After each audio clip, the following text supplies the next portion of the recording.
సామలకోటలో వేంచేసిన శ్రీ చాళుక్య కుమారరామ భీమేశ్వర స్వామి ఆలయంలో ఫిబ్రవరి 24వ తేదీ నుండి జరగనున్న మహాశివరాత్రి మహోత్సవాల్లో భాగంగా ఆలయ అలంకరణ, కోనేటి నీరు పరిశుభ్రత, భక్తులకు ఏర్పాట్లు, సదుపాయాలు, భద్రతలపై ఆలయ కార్యనిర్వహణాధికారి బుధవారం బి నీలకంఠం మీడియా సమావేశం నిర్వహించారు. ఈ సందర్భంగా నీలకంఠం మాట్లాడుతూ మహాశివరాత్రి ఉత్సవాల్లో భాగంగా సామలకోట భీమేశ్వర స్వామి ఆలయానికి గతంలో కన్నా భక్తుల రద్దీ ఎక్కువగా పెరుగుతుందని, ఉన్నతాధికారులతో చర్చించి అన్ని భద్రతా ఏర్పాట్లు, సదుపాయాలపై ప్రత్యేక దృష్టి సారించామని అన్నారు.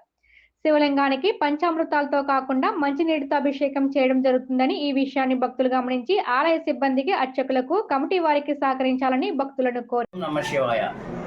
కాకినాడ జిల్లా సామలకోట పట్టణంలో వేంచేసి ఉన్న ప్రముఖ పంచరామ క్షేత్రంలో ముఖ్యమైన శ్రీ చాళుక్య కుమారరామ భీమేశ్వర దేవస్థానం నందు ఈ సంవత్సరం అనగా 2025 సంవత్సరం ఫిబ్రవరి 24వ తారీఖు నుంచి మార్చి 1వ తారీఖు వరకు మహాశివరాత్రి ఉత్సవంలో అత్యంత వైభవంగా నిర్వహించబడుతుంది. దానికి సంబంధించి అన్ని ఏర్పాట్లు ఇప్పటికే ప్రారంభం చేయడం జరిగింది. అనగా పందిర్లు, క్యూ లైన్లు, కోనేరు శుభ్రం చేయడం ఇట్లాంటివన్నీ జరుగుతున్నాయి. ముఖ్యంగా 24వ తారీఖు సాయంత్రం శ్రీ స్వామి రమ్మవారి కళ్యాణం ఉంది. 26వ తారీఖు మహాశివరాత్రి, అలాగే 1వ తారీఖు పుష్పోత్సవ కార్యక్రమం సాయంత్రం జరుగుతుంది. కావున భక్తులకు అవసరమైన అన్ని ఏర్పాట్లు కూడా ఇక్కడ చేయడం జరిగింది. భక్తులకి ఎటువంటి ఇబ్బందులు లేకుండా మంచినీరు సదుపాయం కాడి నుంచి తీర్థ ప్రసాదాలు, అదేవిధంగా ఇక్కడ స్వచ్ఛంద సంస్థలు గత కొన్ని సంవత్సరాల లాగానే ఇక్కడ పాలు, టిఫిన్లు, భోజనాలు కూడా ఎంతమంది వచ్చినా సరే వాళ్ళు ఏర్పాటు చేయడం జరుగుతుంది. ఇది చాలా సంతోషం.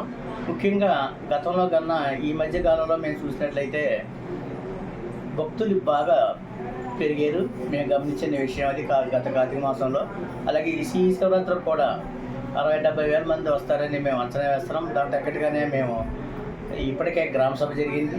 అలాగే ఆర్డీఓ గారి అధ్యక్షతన సబ్ కలెక్టర్ గారి అధ్యక్షన కోఆర్డినేషన్ మీటింగ్ జరిగింది. అన్ని శాఖల అధికారులతో ఈ సమీక్ష సమావేశం అయిన తదుపరి వాళ్ళందరికీ మినిట్స్ కూడా ఇవ్వడం జరిగింది.